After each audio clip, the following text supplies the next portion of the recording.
315 വോട്ടുകൾക്ക് വിജയിച്ച കായംകുളത്ത് ഇത്തവണ LDF 16,410. വട്ടിയൂർക്കാവ് കെ മുരളീധരൻ വിജയിച്ചിരിക്കുന്നു. വട്ടിയൂർക്കാവ് ശക്തമായ മത്സരം നടന്ന വട്ടിയൂർക്കാവ് കെ മുരളീധരൻ UDF സ്ഥാനാർത്ഥി വിജയിച്ചിരിക്കുന്നു. അസ്ലം വിവരങ്ങളുമായുണ്ട്. അസ്ലം, വട്ടിയൂർക്കാവിലെ വിവരങ്ങൾ. BJP സംസ്ഥാന പ്രസിഡന്റ് കുമ്മനം രാജശേഖരൻ മത്സരിച്ചവിടെ ശ്രദ്ധേയമാവുകയും BJP രണ്ടാം സ്ഥാനത്ത് അല്ലെങ്കിൽ വിജയം പ്രതീക്ഷിക്കുകയും ചെയ്ത മണ്ഡലത്തിൽ കെ മുരളീധരൻ, കോൺഗ്രസിന്റെ കെ മുരളീധരൻ വിജയിച്ചിരിക്കുന്നു. 148 ബൂത്തുകളുടെയും വോട്ടെണ്ണൽ പൂർത്തിയായപ്പോൾ 7,622 വോട്ടുകളുടെ ഭൂരിപക്ഷത്തിലാണ് കെ മുരളീധരൻ വിജയിച്ചിരിക്കുന്നത്. രണ്ടാം സ്ഥാനത്ത് കുമ്മനം രാജശേഖരൻ തന്നെയാണ്. 43,700 വോട്ടുകൾ അദ്ദേഹം പിടിച്ചിട്ടുണ്ട്.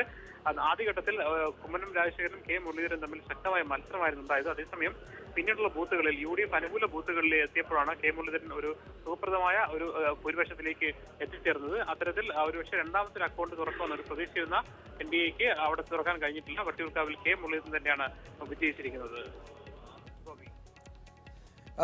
ഒപ്പം ചെങ്ങന്നൂരിൽ നിന്നുള്ള വാർത്ത കൂടെ ഒന്നുകൂടെ ശ്രദ്ധിക്കേണ്ടതുണ്ട്. PC വിശ്വനാഥ് 5,955 വോട്ടുകൾക്ക് പിന്നിലാണ് LDF സ്ഥാനാർത്ഥി KK രാമേന്ദ്രൻ നായരെക്കാൾ എന്നതാണ് അവിടെ നിന്ന് ലഭിക്കുന്ന വിവരം. ആലപ്പുഴയിൽ ഹരിപ്പാട് മാത്രമാണ് UDF സ്ഥാനാർത്ഥിക്ക് മുൻതൂക്കമുണ്ടായിരിക്കുന്നത്. രമേശ് ചെന്നിത്തല അവിടെ 17,587 വോട്ടുകൾക്ക് തൊട്ടടുത്ത എതിർ സ്ഥാനാർത്ഥി P പ്രസാദിനേക്കാൾ മുന്നിലാണ്. ബാക്കി അരൂർ, ചേർത്തല, ആലപ്പുഴ, അമ്പലപ്പുഴ, കുട്ടനാട്, കായംകുളം, മാവേലിക്കര, ചെങ്ങന്നൂർ എന്നിവിടങ്ങളിലെല്ലാം LDF ആണ് മുന്നിട്ട് നിൽക്കുന്നത് എന്ന വിവരമുണ്ട്. നമുക്ക് ഇപ്പോഴത്തെ നില ഇങ്ങനെയാണ്. 140 കേരളത്തിലെ മുഴുവൻ മണ്ഡലങ്ങളിൽ 92 ഇടത്ത് LDF ലീഡ് ചെയ്യുന്നു.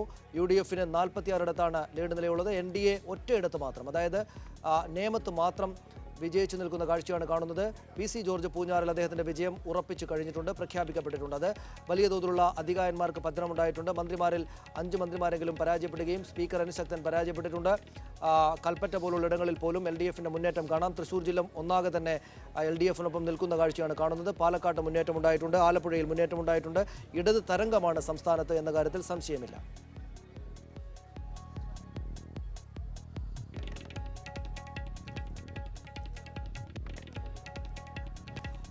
കണ്ണൂരിൽ സതീശൻ പാച്ചേനി പിന്നിൽ. കണ്ണൂർ മണ്ഡലത്തിൽ സതീശൻ പാച്ചേനി പിന്നിൽ ആണ്. കണ്ണൂരിൽ സതീശൻ പാച്ചേനി പിന്നിലാണ്. നേരത്തെ തന്നെ അദ്ദേഹം പിന്നിലായിരുന്നു. രാമേന്ദ്രൻ കടന്നപ്പള്ളി 29 ബൂത്തുകൾ എണ്ണാനുണ്ട് കണ്ണൂരിൽ എന്നതാണ് നമുക്ക്. 29 ബൂത്തുകൾ എണ്ണാനുള്ളപ്പോൾ 966 മാത്രമാണ് രാമേന്ദ്രൻ കടന്നപ്പള്ളിയുടെ ലീഡ് നില എന്ന് കാണേണ്ടതുണ്ട്. കണ്ണൂർ UDFിൻ്റെ കോട്ടയുമാണ്. കടന്നപ്പള്ളി രാമേന്ദ്രൻ ആദ്യം മുതൽ തന്നെ ലീഡ് ചെയ്യുന്നുണ്ടെങ്കിൽ പോലും 966 വോട്ടുകൾ മാത്രമേ ഉള്ളൂ എന്നത് അതിനെ സവിശേഷ ശ്രദ്ധയാകർഷിക്കുന്ന മണ്ഡലമാക്കി ഈ നിമിഷങ്ങളിൽ മാറ്റുന്നുണ്ട്. 966 വോട്ടുകളുടെ മാത്രം ലീഡാണ് രാമേന്ദ്രൻ കടന്നപ്പള്ളിക്ക് സതീശൻ പാച്ചേനിക്ക് മേലുള്ളത്. ചുരുക്കം 982 എന്ന നിലയിലേക്ക് മാറിയിട്ടുണ്ട്. ഇനി ചുരുക്കം ബൂത്തുകൾ മാത്രമേ എണ്ണാനുള്ളൂ. ഒന്ന് സുനിൽ ഐസക്കിലേക്ക് പോകേണ്ടതുണ്ട്. ഒരു പക്ഷേ അദ്ദേഹത്തെ കിട്ടുകയാണെങ്കിൽ. രാമേന്ദ്രൻ കടന്നപ്പള്ളി 982 വോട്ടുകൾക്ക് ലീഡ് ചെയ്യുകയാണ്. ഡൊമിനിക് പ്രസന്റേഷൻ പിന്നിൽ നിൽക്കുകയാണെന്ന വിവരം കൊച്ചിയിൽ നിന്ന് ലഭിക്കുന്നുണ്ട്. കൊച്ചി മണ്ഡലത്തിൽ KJ മാക്സി LDF സ്ഥാനാർത്ഥി, അദ്ദേഹം മുന്നിട്ട് നിൽക്കുകയാണ്. അതൊരു വ്യത്യസ്തതയുള്ള തെരഞ്ഞെടുപ്പ് ഫലമാണ് അവിടെ നിന്ന് വരുന്നത്. കൊച്ചി പ്രധാനമായും UDFിൻ്റെ ഒരു കേന്ദ്രം കൂടെയാണ്. അവിടെ KJ മാക്സി LDF സ്ഥാനാർത്ഥി മുന്നോട്ട് നിൽക്കുന്നു. ഡൊമിനിക് പ്രസന്റേഷൻ പിന്നിലാണ് കോൺഗ്രസിൻ്റെ പ്രധാനപ്പെട്ട നേതാവ് എന്ന വിവരമാണ് ലഭിക്കുന്നത്. കൊച്ചിയിൽ നിന്ന് സനൂപ് നൽകും വിവരങ്ങൾ. അതിനു മുമ്പ് ഒരിക്കൽ കൂടെ കണ്ണൂരിലേക്ക്. രാമേന്ദ്രൻ കടന്നപ്പള്ളി 982 വോട്ടുകൾക്ക് മാത്രമാണ് സതീശൻ പാച്ചേനിക്ക് മുന്നിൽ നിൽക്കുന്നത്. അവിടെ ശ്രദ്ധ സവിശേഷമായി അർപ്പിക്കേണ്ടതുണ്ട്. സനൂപ് കൊച്ചിയിലെ വിവരങ്ങൾ നൽകും. കൊച്ചിയിൽ ഡൊമിനിക് പ്രസന്റേഷൻ പിന്നോട്ട് പോയിരിക്കുകയാണല്ലോ സനൂപ്. വിശദാംശങ്ങൾ എത്ര ബൂത്തുകൾ കൂടെ എണ്ണാനുണ്ട്? മികച്ച മുന്നേറ്റം തന്നെയാണ് എറണാകുളം ജില്ലയിൽ ഇടതുപക്ഷം നടത്തിയിരിക്കുന്നത്. 2 സീറ്റ്, കഴിഞ്ഞ തവണ 3 സീറ്റ് എന്ന നിലയിൽ ഇത്തവണ 5 സീറ്റിലേക്ക് നേടിയിരിക്കുന്നു. തൃപ്പൂണിത്തുറയിലാണ് ഏറ്റവും മികച്ച വിജയം നേടിയിരിക്കുന്നത്. 4,375 വോട്ടുകൾക്ക് സ്വരാജ് ജയിച്ചു. കൊച്ചിയിൽ ശക്തമായ മത്സരം നടന്ന മറ്റ് മണ്ഡലമായ കൊച്ചിയിൽ 4,000-അടുത്ത് വോട്ടുകൾക്കാണ് ഇപ്പോൾ KJ മാക്സി, LDFിന്റെ KJ മാക്സി ലീഡ് ചെയ്യുന്നത്. ഇവിടെ UDF വിമതൻ 4,000-ലേറെ വോട്ട് പിടിച്ചത് ഏറ്റവും ശ്രദ്ധേയമായിട്ടുണ്ട്. ഒപ്പം തന്നെ മൂവാറ്റുപുഴയിൽ CPIയുടെ ഒരൊറ്റ നിമിഷം സനൂപ്, ഞാൻ തിരിച്ചു വരാം. ഇപ്പോൾ സുനിൽ ഐസക് നമ്മോടൊപ്പം ചേരുന്നുണ്ട്. സുനിൽ കണ്ണൂരിലെ വിവരങ്ങളാണ് നൽകുക. രാമേന്ദ്രൻ കടന്നപ്പള്ളി 1215 അദ്ദേഹം വോട്ട് നില ലീഡ് നില ഉയർത്തിയിട്ടുണ്ട് സതീശൻ പാച്ചേനിക്ക് മേൽ. സുനിൽ, ഏതൊക്കെ ബൂത്തുകളാണ്? ഇനിയും ഒരുപാട് ബൂത്തുകൾ എണ്ണാനുണ്ടോ? എന്താണ് നില?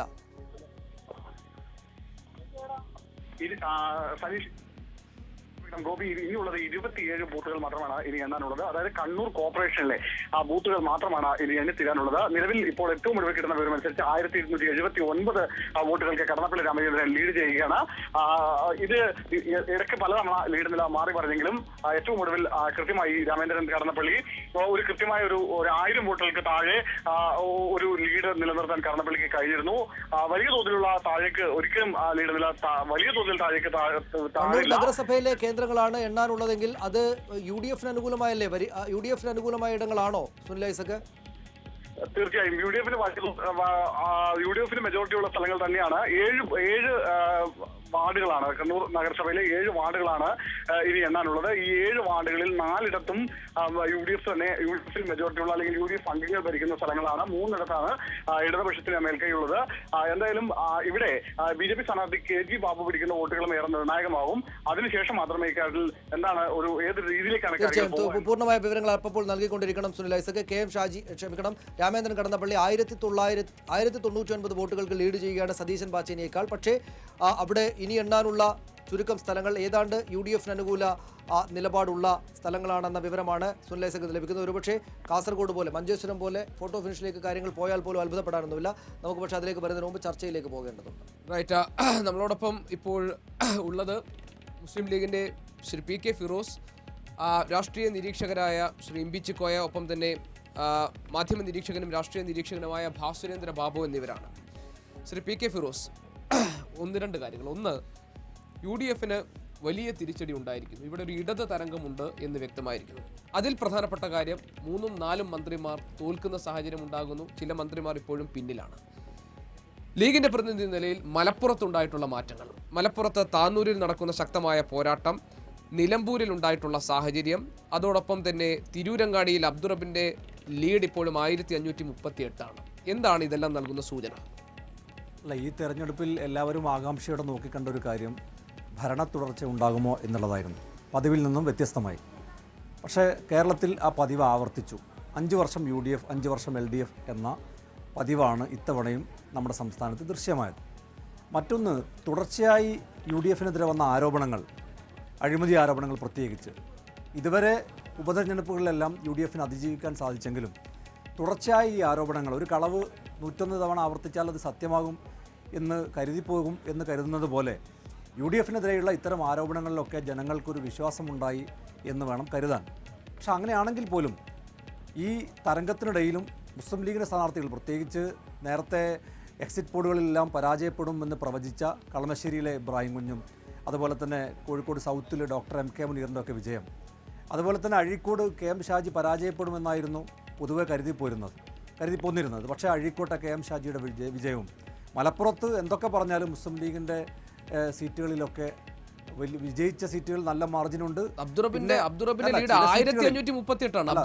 അല്ല, ഇടതുപക്ഷത്തിന് ഇത്രയധികം സീറ്റുകൾ ലഭിക്കുന്ന ഒരു തെരഞ്ഞെടുപ്പാണെന്ന് വേണം ഓർക്കാൻ. കൊടുവള്ളിയിൽ കാരാട്ട് റസാക്കിന്റെ വിജയം, കൊടുവള്ളിയിൽ കാരാട്ട് റസാക്കിന്റെ ഒരു വിജയം ഒരു പരിശോധന നടത്തേണ്ട, മുസ്ലിം ലീഗിനെ സംബന്ധിച്ചിടത്തോളം ഒരു പരിശോധന നടത്തേണ്ട ഒരു പരാജയമാണ് എന്ന് തുറന്ന് സമ്മതിക്കുകയാണ്. കാരണം മുസ്ലിം ലീഗ് അങ്ങനെ വിചാരിച്ചൊരു സീറ്റ് ആയിരുന്നില്ല കൊടുവള്ളിയിൽ പരാജയപ്പെടുമെന്ന്. എന്നാൽ താനൂരിലും തിരൂരങ്ങാടിയിലും പെരിന്തൽമണ്ണയിലും അങ്കടയിലുമൊക്കെ നല്ല മത്സരം ലീഗ് പ്രതീക്ഷിച്ചതാണ്. പ്രത്യേകിച്ച് വലിയ പണക്കാരെ നിർത്തിക്കൊണ്ടുള്ള ഒരു തെരഞ്ഞെടുപ്പായിരുന്നു അവിടെ നടത്തിയത്. കൊടുവള്ളിയിലും അത് തന്നെ ആയിരുന്നു എന്നുള്ളത് കൊടുവള്ളിയിലെ പ്രചരണം കണ്ട ആളുകൾക്കൊക്കെ ബോധ്യമായത്. എങ്കിൽ പോലും കൊടുവള്ളിയിലെ ഒരു പരാജയം മുസ്ലിം ലീഗ് പ്രതീക്ഷിച്ച പരാജയമായിരുന്നില്ല. ഫിറോസ്, ഈ ഇടതുപക്ഷത്തിന് ഇത്ര വലിയൊരു മുന്നേറ്റത്തിന് സ്വാഭാവികമായും ന്യൂനപക്ഷ വോട്ടുകളുടെ ഒരു വലിയ പിന്തുണ കിട്ടിയിട്ടുണ്ടാകുമെന്ന് താങ്കൾക്ക് മനസ്സിലാക്കാൻ കഴിയുമല്ലോ.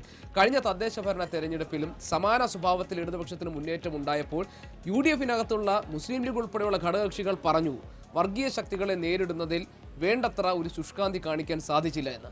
അതേ പ്രശ്നം ഈ തെരഞ്ഞെടുപ്പിലും നിങ്ങൾക്കുണ്ടായി എന്ന് വിലയിരുത്താറായോ? അല്ല, അങ്ങനെയല്ല. ന്യൂനപക്ഷങ്ങളുടെ മേഖലയിലും ഇപ്പോൾ മലപ്പുറം ജില്ലയിലൊന്നും ഇടതുപക്ഷത്തിന് വലിയ സ്വാധീനമുണ്ടാക്കാൻ സാധിച്ചു എന്ന് കരുതാൻ കഴിയില്ല. അങ്ങനെയല്ല റിസൾട്ട്. പക്ഷേ ഇടതുപക്ഷത്തിൻ്റെ ചില കാർഡുകൾ ഞാൻ കഴിഞ്ഞ ദിവസങ്ങളിലും ചർച്ചയിൽ സൂചിപ്പിച്ചിരുന്നു. ഇടതുപക്ഷത്തിൻ്റെ ഒരു പരസ്യം മാത്രം ശ്രദ്ധിച്ചാൽ മതി, അവരുടെ ഇലക്ഷൻ സ്ട്രാറ്റജി എങ്ങനെയാണെന്ന്. ഇപ്പോൾ മാധ്യമം, സുപ്രഭാതം പോലെയുള്ള പത്രങ്ങളിൽ ഇടതുപക്ഷം കൊടുത്ത ഒരു പരസ്യമുണ്ട്. ആ പരസ്യത്തിൽ ഇടതുപക്ഷം അവകാശപ്പെടുന്നത് ഞങ്ങൾ വന്നാൽ ന്യൂനപക്ഷങ്ങൾ സുരക്ഷിതരായിരിക്കും ഇടതുപക്ഷത്തിൻ്റെ ഭരണകാലത്ത്. എന്നാൽ മറ്റു പത്രങ്ങളിൽ, മനോരമ, മാതൃഭൂമി ഉൾപ്പെടെയുള്ള പത്രങ്ങളിൽ ഇടതുപക്ഷത്തിൻ്റെ പരസ്യമെന്ന് പറയുന്നത് അഴിമതിയായിരുന്നു പ്രധാനപ്പെട്ട തലവാചകം, പരസ്യത്തിൻ്റെ വാചകം. ഇത്തരത്തിലുള്ള പ്രചരണങ്ങളിൽ അല്പമെങ്കിലും ന്യൂനപക്ഷങ്ങൾ വീണുപോയോ എന്ന് സംശയിക്കത്തക്ക രീതിയിലുള്ള തെരഞ്ഞെടുപ്പിന്റെ ഫലമാണ് പുറത്തു വന്നിരിക്കുന്നത്. ഉമ്മൻചാണ്ടി സംസാരിക്കണം അതിലേക്ക്. മറിച്ച് ഒന്നും പറയാനില്ല.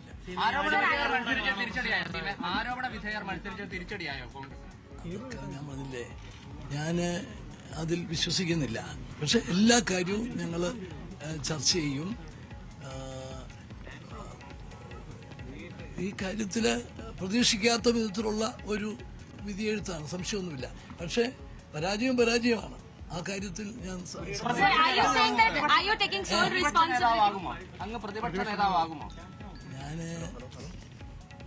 പിന്നെ അതൊക്കെ തീരുമാനിക്കേണ്ടത് തെരഞ്ഞെടുക്കപ്പെട്ട MLA-മാരും പാർട്ടി നേതൃത്വമാണ്. അതിനെക്കുറിച്ച് അതിനു മുമ്പ് ഒരു അഭിപ്രായം പറയാനൊക്കത്തില്ല. അത് കേരളത്തിൽ ഉണ്ടാകുമെന്ന് പ്രതീക്ഷിച്ചില്ല. കഴിഞ്ഞ പ്രാവശ്യത്തെ പാർലമെന്റ് തെരഞ്ഞെടുപ്പിന്റെ വിജയമൊക്കെ കണ്ടതിന് ശേഷവും ഈ തെരഞ്ഞെടുപ്പിൽ അത് ഉണ്ടാകും എന്ന് കരുതിയില്ല. അതിന് വ്യത്യസ്തമായിട്ടാണ് പരാജയത്തിന്റെ ഉത്തരവാദിത്വം പാർട്ടിക്കും മുന്നണിക്കുമുണ്ട്. ഈ മുന്നണിയുടെ ചെയർമാൻ എന്നുള്ള നിലയിൽ എനിക്ക് കൂടുതൽ ഉത്തരവാദിത്വമുണ്ട്. Sir, just wanted to know in English, do you take sole responsibility for this defeat, and what about the BJP opening its account here in Kerala? So that we will, I have already pointed out that we will meet and we will discuss the party level and also on the United Front level, UDF level. But sir,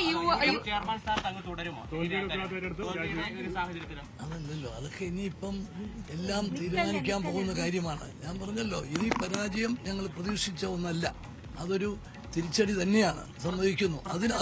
അതുകൊണ്ട് പാർട്ടിയും മുന്നണിയും ഇതിനെക്കുറിച്ച് ഗൗരവമായി ചർച്ച ചെയ്ത് ആവശ്യമായി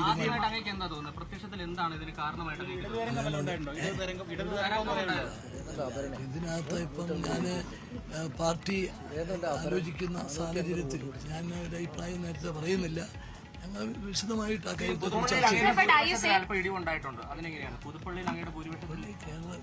പുതുപ്പള്ളിയിലെ ജനങ്ങൾ ഞാൻ എപ്പോഴൊക്കെ മത്സരിച്ചിട്ടുണ്ടോ ആ സമയത്തൊക്കെ വളരെ ഉദാരമായ ഒരു സമീപനമാണ് എന്നോട് എടുത്തിട്ടുള്ളത്.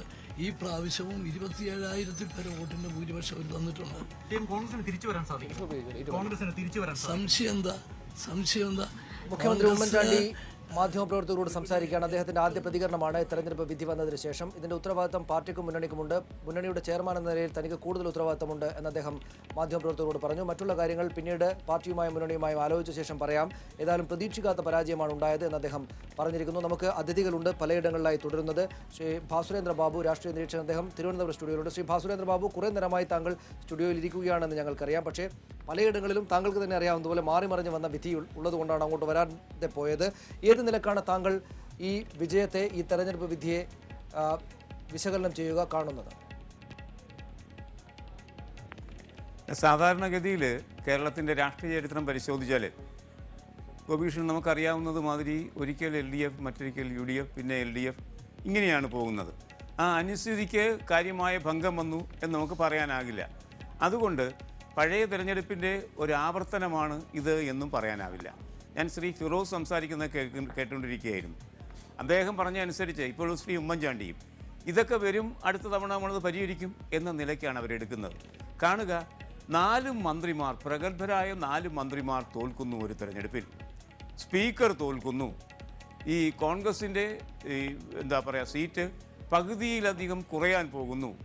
നേരെ ഇരട്ടി മാർജിനിൽ LDF ജയിക്കുന്നു.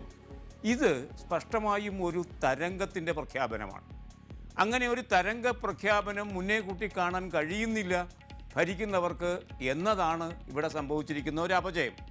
സത്യത്തിൽ ഇവിടെ ശ്രീ ഉമ്മൻചാണ്ടി തന്നെ അവസാന ഘട്ടത്തിൽ 78 സീറ്റ് നേടി ജയിക്കും എന്ന വിജയപ്രതീക്ഷ പുലർത്തുമ്പോൾ ഈ ബാക്കി ഉണ്ണാക്കന്മാരൊന്നും അല്ലല്ലോ, അവർക്ക് ചോദിക്കാം, ഏതടിസ്ഥാനത്തിലാണ് മുഖ്യമന്ത്രി താങ്കൾ ഇത് പറയുന്നതെന്ന് കൂടെ നിൽക്കുന്നവർക്ക് ചോദിക്കാം. വലിയ പരിക്ക് പറ്റാതെ പോകും എന്ന് അവകാശപ്പെട്ടതും വിചാരിച്ചതും മുസ്ലിം ലീഗിനാണെങ്കിൽ ഫിറോസ് പറയുന്നത് മാതിരിയല്ല. ലീഗിൻ്റെ കോട്ടകൊത്തളങ്ങളിലേക്കും ജയാപജയങ്ങൾക്കപ്പുറത്തേക്ക് വോട്ടിങ്ങിൻ്റെ പാറ്റേണിൽ പോലും വ്യത്യാസം വന്നിരിക്കുന്നു എന്നതാണ്. അങ്ങനെ വരുമ്പോൾ അമ്പ് കൊള്ളാത്തവരില്ല കുരുക്കളിൽ എന്ന നിലയ്ക്ക് ഏറിയും കുറഞ്ഞും കോൺഗ്രസ് അടക്കം എല്ലാ ഘടക കക്ഷികൾക്കും പരിക്ക് പറ്റുന്ന അവസ്ഥയിലേക്ക് കാര്യങ്ങൾ നീങ്ങി. അതായത് ഫിറോസ് മനസ്സിലാക്കേണ്ടത് ഉമ്മൻചാണ്ടി എന്ന ഏക വിഗ്രഹത്തിനെ പൂജിച്ചും ആരാധിച്ചും അനുസരിച്ചും കെട്ടി വീണ് ജീവിച്ചും അടുത്ത തവണ കൂടി ഭരിക്കാമെന്നോ അല്ലെങ്കിൽ ചെറിയ തോതിൽ പരാജയപ്പെടാമെന്നോ ഒക്കെ ഉള്ള പ്രതീക്ഷയാണ് നഷ്ടപ്പെട്ടിരിക്കുന്നത്.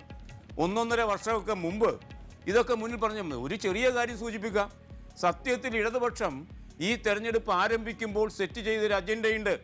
ആ അജണ്ട എല്ലാവരും തുറന്നു പറഞ്ഞത് മാതിരി അഴിമതി വിരുദ്ധ അജണ്ടയായിരുന്നു. ആ അഴിമതി വിരുദ്ധ അജണ്ട നമുക്കറിയാം.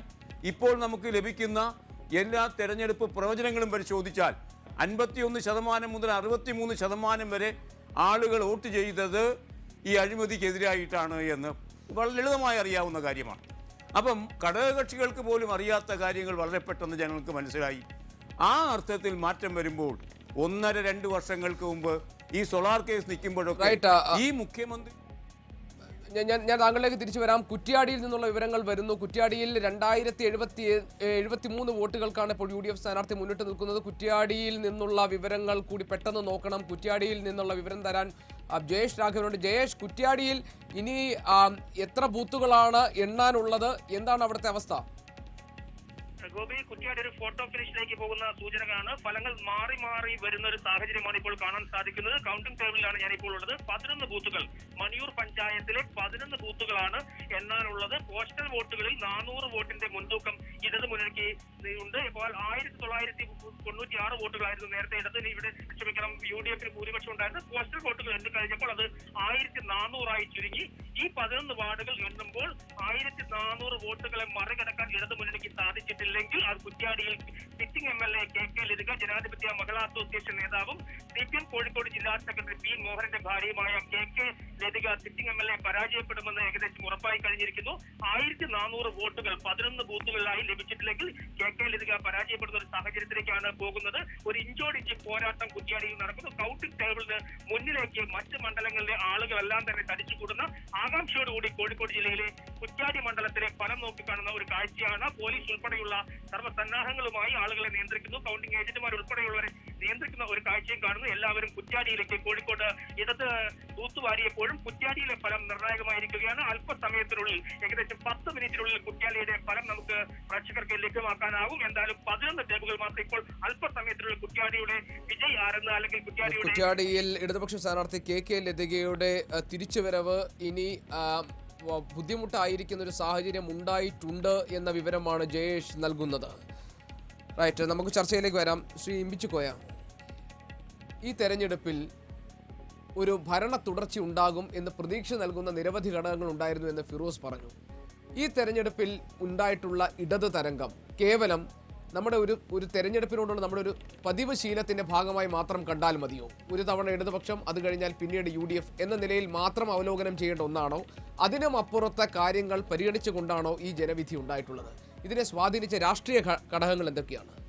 നമ്മൾ എക്സിറ്റ് പോള് റിസൾട്ടുകൾ വരുന്നത് വരെ കേരളത്തിലെ രാഷ്ട്രീയ രംഗം കൃത്യമായ ഒരു അനിശ്ചിതത്വത്തിലാണ്. പ്രത്യേകിച്ച് NDAയുടെ സാന്നിധ്യം എപ്രകാരമായാണ് വോട്ടുകൾ ചോർത്തുക എന്ന കാര്യത്തിൽ രണ്ട് മുന്നണികൾക്കും വലിയ സംശയങ്ങളുണ്ടായിരുന്നു. എക്സിറ്റ് പോളിൽ 4-ൽ 3 പറഞ്ഞത് ഇടതു മുന്നണിക്ക് വലിയൊരു മെജോറിറ്റി കിട്ടും എന്ന രീതിയിലാണ്. ഒരു സർവേ മാത്രമാണ് UDFന് നേരിയ ഭൂരിപക്ഷം കിട്ടും എന്നുള്ള അഭിപ്രായം മുന്നോട്ട് വെച്ചിട്ടുള്ളത്. പിന്നെ നമ്മൾ നോക്കുന്നത്, എൻ്റെ ഒരു വിലയിരുത്തൽ നോക്കുകയാണെങ്കിൽ 2014 UPA സർക്കാരിനെതിരെ NDA നേടിയ പ്രധാനപ്പെട്ട അജണ്ട, AAP പോലുള്ള പാർട്ടികൾ രൂപപ്പെടുന്ന പ്രധാനപ്പെട്ട അജണ്ട അഴിമതി വിരുദ്ധമാണ് എന്നുള്ളതാണ്. ഇവിടെയും ഇലക്ഷന് തൊട്ട് മുമ്പ് 2 മാസം മുമ്പ് പ്രഖ്യാപിച്ച ഇലക്ഷനാണ്, തെരഞ്ഞെടുപ്പാണ്. അതിനും തൊട്ട് മുമ്പ് പ്രധാനമായും കേരളത്തിലെ ആളുകൾ ചർച്ച ചെയ്തിട്ടുള്ളത് അഴിമതി വിരുദ്ധമായിട്ടുള്ള കാര്യങ്ങൾ തന്നെയാണ്. അഴിമതിയാണ് പ്രധാന വിഷയമെന്ന് അഭിപ്രായ സർവേകളൊക്കെ തന്നെ ഊന്നിയിട്ടുള്ള ഒരു തെരഞ്ഞെടുപ്പാണിത്. വർഗീയ പ്രശ്നം BJPയുടെ സാന്നിധ്യം പൊതുവെ കേരളത്തിൽ കുറഞ്ഞതുകൊണ്ട് വർഗീയമായിട്ടുള്ള വിഷയങ്ങളെക്കാൾ മുകളിൽ വന്നിട്ടുള്ളത് അഴിമതി വിഷയമാണ്. ഏറ്റവും ഒടുവിലത്തെ ഉദാഹരണം, ഇലക്ഷൻ കഴിഞ്ഞതിന് പിറ്റേന്ന് നമ്മൾ കേൾക്കുന്നത് കണ്ണൂർ വിമാനത്താവളത്തിലെ മരം മുറിച്ചതിനോട് ബന്ധപ്പെട്ടുള്ള അഴിമതിയുടെ വിജിലൻസ് കേസാണ്. ഈ രീതിയിൽ കേരളത്തെ സമൂഹത്തിന് ഒരിക്കലും പൊറുക്കാനാവാത്ത രീതിയിലേക്ക് 2016 ഒരു റിസൾട്ട് അത് കാണിച്ചു കൊടുക്കുക. അപ്പോൾ തീർച്ചയായിട്ടും നമ്മൾ ബാക്കി എല്ലാ അടിയൊഴുക്കുകളുണ്ടെങ്കിൽ കൂടി കേരളത്തിലെ ഇന്നത്തെ വിധി എഴുത്തിനെ സ്വാധീനിച്ചിട്ടുള്ള പ്രധാനപ്പെട്ട ഘടകം അഴിമതിയാണ് എന്ന കാര്യത്തിൽ യാതൊരു സംശയവും ഇല്ല എന്നുള്ളതാണ് പറയാനുള്ളത്. നമ്മളോടൊപ്പം അതിഥിയായി CPM-ന്റെ ശ്രീ മുഹമ്മദ് റിയാസ് കൂടി ചേരുന്നുണ്ട്. വളരെ ചെറിയൊരു ഇടവേളയ്ക്ക് ശേഷം നമുക്ക് മടങ്ങി വരാം. ഇപ്പോൾ 92 ഇടത്താണ് ഇടതുപക്ഷം ലീഡ് ചെയ്യുന്നത്. 46 ഇടത്ത് UDF, NDA തിരുവനന്തപുരത്ത് നേമമണ്ഡലത്തിൽ NDA സ്ഥാനാർത്ഥി O രാജഗോപാൽ ലീഡ് ചെയ്യുന്നു. ഒപ്പം ഒരിടത്ത് PC ജോർജ്, പൂഞ്ഞാറിൽ PC ജോർജിന്റെ വിജയമാണ് മറ്റുള്ളവയിൽ കാണുന്ന ഒരു സീറ്റ്. ചെറിയ ഇടവേള. ഇടതുപക്ഷത്തിന്റെ പ്രതികരണങ്ങൾ വന്നുകൊണ്ടിരിക്കുന്നു. CPM സംസ്ഥാന സെക്രട്ടറി കോടിയേരി ബാലകൃഷ്ണൻ വാർത്താലേഖകരെ കാണുന്നുണ്ട്. ഒപ്പം തന്നെ പ്രതിപക്ഷ നേതാവ് VS അച്യുതാനന്ദനും വാർത്താലേഖകരെ കാണുന്നു. ആദ്യം VS-ന്റെ വാക്കുകൾ കേൾക്കാം. ഗവൺമെന്റും രാജ്യത്തിനാകെ നാശം വിതയ്ക്കുന്ന നടപടികൾ കേന്ദ്ര ഗവൺമെന്റ് സ്വീകരിച്ചുകൊണ്ടിരിക്കുമ്പോൾ അതിനെയെല്ലാം തന്നെ താങ്ങി താങ്ങി താങ്ങി ഉമ്മൻചാണ്ടി കൊടിയ അഴിമതിയും വിലക്കയറ്റവും നമ്മുടെ സഹോദരിമാരോടും അമ്മമാരോടും പൊതുവിൽ സ്ത്രീകളോടും കാട്ടിക്കൂട്ടിയ നീചമായ സമീപനങ്ങൾക്കും എതിരായ ശക്തമായ ഒരു തിരിച്ചടിയാണ് കേരള ജനത നൽകിയിട്ടുള്ളത്. അതിനവരെ എത്ര അഭിനന്ദിച്ചാലും മതിയാവുന്നതല്ല. അവരെ എന്റെ സ്നേഹാദരങ്ങൾ ഞാൻ അറിയിക്കുകയാണ്.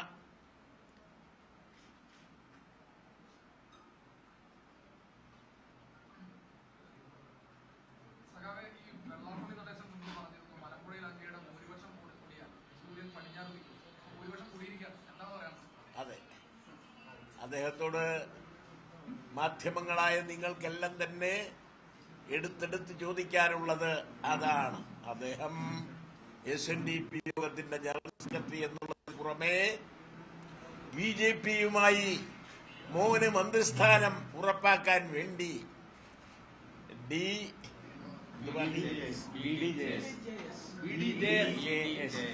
BDJS എന്നൊരു പാർട്ടി ഉണ്ടാക്കി ഉമ്മൻചാണ്ടിയുടെ പാർട്ടിയെ കീഴ്പ്പെടുത്തി മലമ്പുഴ മണ്ഡലത്തിൽ കഴിഞ്ഞ തവണ UDF-ന് കിട്ടിയ സീറ്റ് എവിടെ പോയി?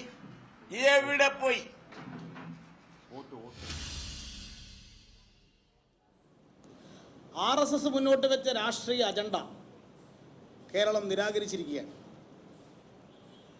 RSS മുൻകൈയെടുത്തുകൊണ്ടാണ് 104 സാമുദായിക സംഘടനകളെ ഏകോപിപ്പിച്ചുകൊണ്ട് വിശാലമായ ഒരു മുന്നണി രൂപീകരിക്കുകയും അതിൻ്റെ ഭാഗമായി ഒടുവിൽ RSS രൂപീകരിച്ച പാർട്ടിയാണ് BDJS. ആ BDJS-ന് ഇവിടെ യാതൊരുവിധ പ്രസക്തിയുമില്ല.